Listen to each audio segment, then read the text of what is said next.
Everyone. Hello, everyone. If you have cried into a bag of hot Cheetos and called it grief work, first of all, same. And second, welcome.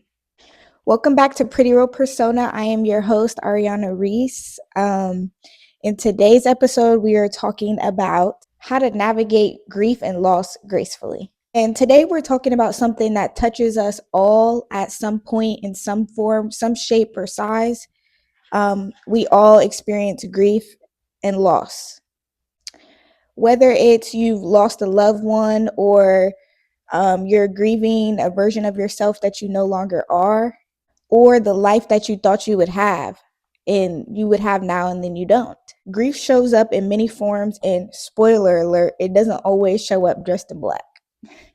Sometimes she's wearing a bonnet and watching Euphoria. But before we dive deep, let's do a quick soul check. So before we dive in, let's just take a deep breath. So let's breathe in and breathe out. And I want to ask you guys, what is on your hearts today? What emotion is taking up the most space in your soul today, in your heart? Have you given yourself a moment to feel, or have you just been on autopilot? And you don't have to fix anything right now. You're allowed to you don't have to fix anything right now. You just have to notice. You are allowed to be exactly where you're at right now. So let's dive into it. I'll kind of answer the questions for me. So where's my heart at today? Just this topic, it makes me think about how, I recently lost my pet, my cat, Reggie. And so that makes my heart feel heavy. It makes me feel like, honestly, surprisingly, I feel a lot better than I have felt. Like, it's been a month. It's been almost a month since he's been gone, and I'm learning how to feel safe again in my home, and learning how to feel okay with like the silence and just being here by myself. Um, so I think my heart isn't feeling too heavy. It's feeling more light, and I'm feeling like, like I'm just adjusting. Um, So I don't know if you guys, I'm gonna show you guys this, but I want you guys to see my girlfriend. She got me a necklace for Reggie. His name was Reggie, but I don't know if you guys can see this, but look, it's an engravement, and look, it's an engravement, and this is him. Like, she took a picture of him and got it engraved and got it for me, and so this is him. So now I just have been wearing it around my neck, and it makes me feel comfortable. It makes me feel comfortable, and um makes me feel like he's right here with me. Um, so the next question, what emotion is taking up the most space in my heart right now? I will say anxiety. I think anxiety has taken the most, because it's just like, sometimes I can get so worried about the future, and that's really what anxiety mostly stems from, is you're being so worried about the future, what's going to happen. So I think for me, I'm worried a lot about what's going to happen in the next coming months for me and in my life. So I think like anxiety has been the most for me, you know and have I given myself a moment to feel, or have I been on autopilot?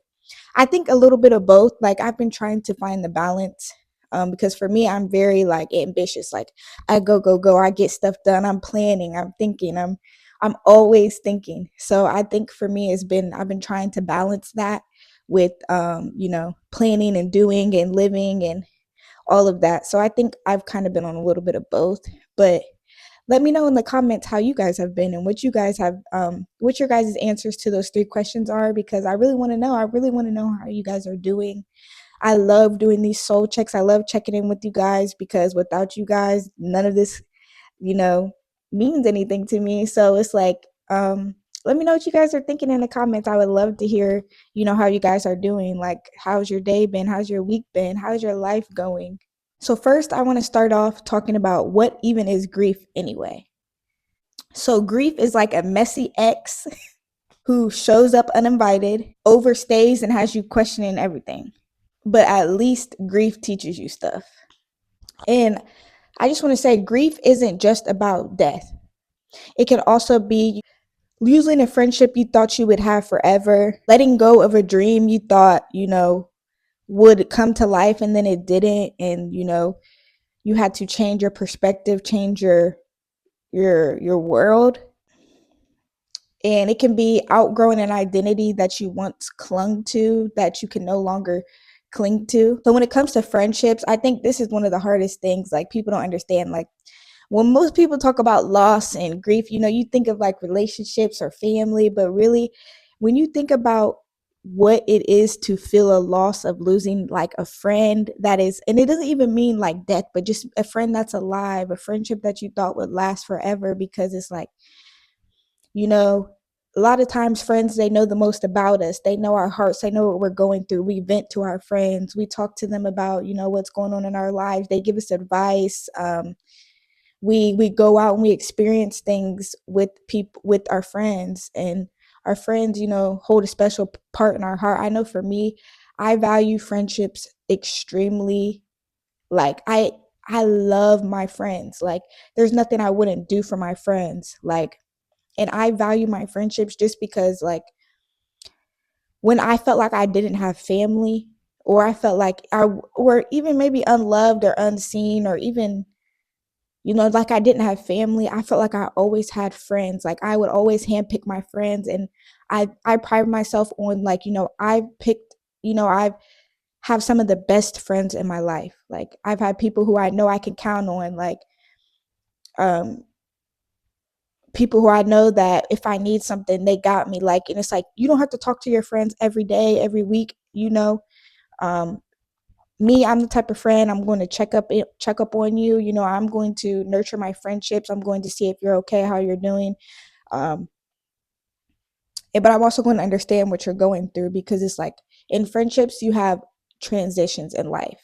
So it's like, I feel like that's where friendships can go wrong at times, is when you're growing. Like, we're all growing at our own pace. We're all going through different situations. Like, for me, I have a lot of friends who are experiencing a transition of, like, oh, they're having kids, and they had their kids, and they're moms, and I feel like that is one of the biggest transition as a woman. Um, and I just feel like you have to understand that. Like, me, I completely understand that. So my mom friends, I don't expect them to text me back right away. I don't even expect to hear from them all the time, because I know that they are being moms. They're doing the most important job in the world, is being a mom. So it's like, when I do talk to them, I love to just check in with them, see how they're doing inside, because it's like, another thing is, we don't often check in on moms, and moms go through a lot. Moms are, they're that bitch. Let's be for real. Yeah.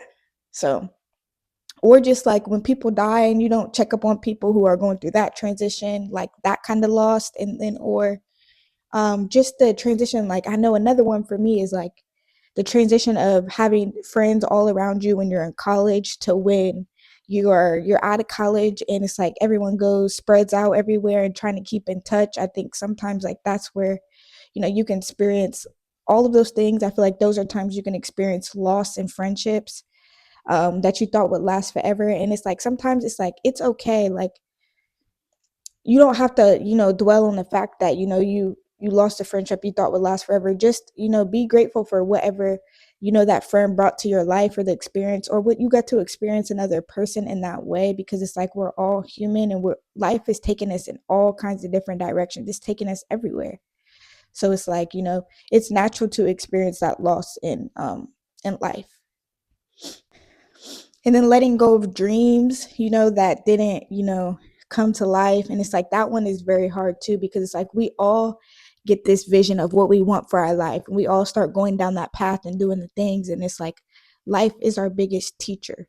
So life will teach you what path you're supposed to go down. So it's like, if you keep hitting a brick road at something that you had dreamed for yourself, um sometimes that's like, rejection is redirection. It's like, sometimes that's, you're being redirected towards something that aligns more with you and your path, and the path that you should be going down, and your purpose for being here on earth. Like, Sometimes, like, that's why you will meet resistance, or things won't happen the way they want to, or sometimes, things get delayed until you're actually ready for them. You're embodying that version of yourself.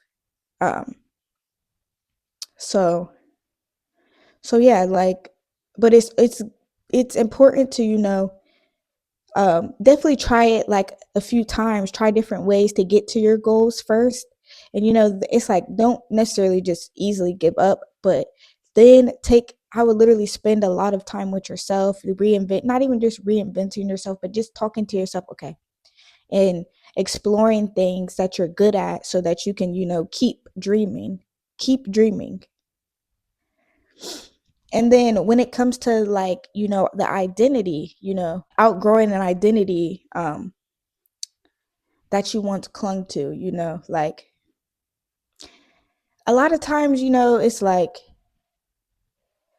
we will say, like, like, we know who we are, but honestly, you have to really be self-aware, because your actions and your words, when they align, that shows you who you are.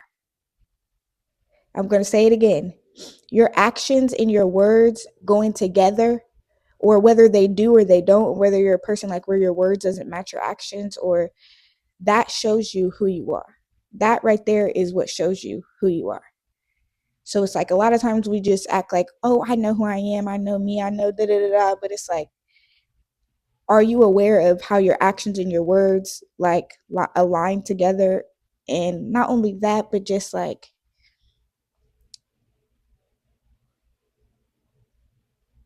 have you spent enough time with yourself to know who you are? Have you asked yourself enough questions to know exactly who you are? So, hi there. Are you ready to elevate your energy and focus in the most natural way possible? I am introducing Mantra Matcha, that it's premium matcha that helps you stay energized, calm, focused all day long. Unlike regular coffee that gives you a boost and then a crash, you'll get focused energy without the jitters all day. It's perfect for a busy day at work, a long workout, or anytime you need to stay focused and at your best. Mantra Matcha is a completely organic, ethically sourced, and packed with antioxidants. Whether you're brewing it for a latte or adding it to a smoothie, it's a healthy alternative that's not just good for you, but it tastes good too. Plus, every purchase helps support sustainable um, product practices. So you're making a difference with every sip. So why settle for less? Experience premium matcha. You can use my code PRETTY10 and you'll be able to get 15% off of all your purchases. So um visit Mantra Matcha today. And it's like, grief, just like healing, it can be loud, it can be numb, it can be explosive. And grief, just like healing, it's not linear. Grief is a whole roller coaster, and it's surprise loops and ups and downs. And now I want to talk about the myths behind grief. Some people cry pretty, but me, I cry like I'm being evicted from my soul. Like, me, I'm also a silent crier as well. Like, something's really I'm really feeling pain when I start crying, and my eye, like, I start crying and you just see tears and my face is just like, no lie. And it's like, there's this weird societal pressure to look good while you're grieving, to cry silently, to go back to work as if your world didn't just collapse. And let me just be clear. Grief doesn't mean polished. It means authentic. And grace is messy. Grace is falling apart and letting yourself rebuild when your body and your mind and your soul is ready. That's grace. You don't owe anyone a performance, and you definitely don't owe anyone an explanation on why you're still grieving 6 months, 6 hours, or 6 years after your world has collapsed. And now I want to talk about how to experience grief without being swallowed by it. Because grief will say, hey, let's hang out and stay around for 3 to 5 business years, baby. if you let it. You're allowed to feel, you're allowed to fall apart, but here are 3 ways to hold yourself through it.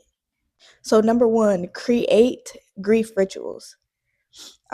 Whether that's you're writing letters or you're writing journal prompts. For me, I know when I lost my cat, I wrote out, I looked up some grief journal prompts and I started to write them out. And one of them was like, how can I honor, him? What would be a good way to honor him? And I wrote that out. And for me, that was a good way. So now that's how I think of it. I think of like, okay, how do I honor him as if, he's still here, And even if it's just like lighting a candle, and creating a container for your grief so it keeps it from spilling out everywhere. 2, say the thing out loud. Say, I miss them, I'm sad, I'm angry. I thought it would turn out differently. When you speak, when you speak it, that's equal to releasing it. Speak it. 3, let people show up for you. And if no one's showing up for you, you show up for you. Take yourself on grief dates. Go on a walk and cry. Cry at the bar. Rebuild yourself slowly. So I just want to close out with a soul saving reminder. Here's what I want you to remember no matter what you've lost. You are not broken, you are becoming. There is no wrong way to grieve. You can hold sorrow and still choose joy. You don't have to carry it alone, and you're allowed to feel it all and still heal. And if this episode gave your soul a little grace today, I want you to do me a favor and do these few things for me. Share this with someone who might need it. Follow the podcast so you don't miss an episode. And leave a comment under the video so that we can keep this healing going, so that we can keep these healing conversations going. And remember, grief doesn't need you to look pretty. It just needs you to be real. And you're doing way better than you think you're doing. So until next time, thank you guys for tuning in, tapping into Pretty Real Persona. I am your host, Ariana Reese. And thank you guys for tuning in, tapping in. Bye, guys.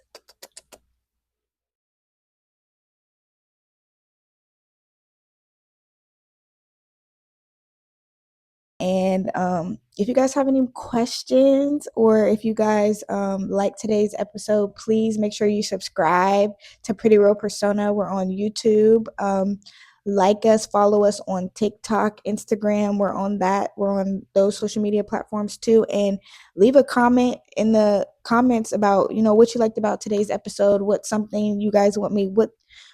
topics you guys want me to speak on, if you want to see me add a guest, have some guests on, let me know.